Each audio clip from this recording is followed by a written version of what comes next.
Sobrang close na nga sila ng alaga niya. Yung tipong kahit saan siya pumunta, sinasama niya na. Gusto niya pang palamigan sa OSIB eh. Medyo kakaiba nga talaga yung mga trip niya. Pero okay din eh, no? May kasama kang kalapate pag gumagala. Ang ganda nga rin ng binigay niyang pangalan. Obi Papi Pigeon. What? What? Obi Papi Pigeon. Tuwang-tuwa nga rin si Op yung Papi Pigeon nung ginala siya ng gabi. Pag uwi nga naman namin, ibang trip naman ang gusto niya.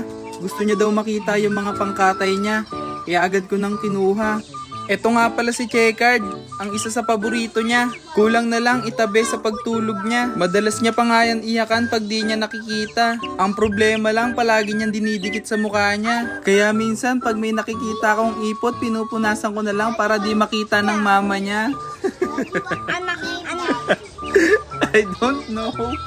Madalas ko nga rin palang nilalabas yung mga alaga niya pag hapon para makapag-unat-unat sila. Napapansin ko kasi puro kain-tain na lang yung pinagagawa nila. Kaya pag hapon pinaglalakad-lakad ko sila. Ay! Tukay siya di shake arm. Ito! Ito boy!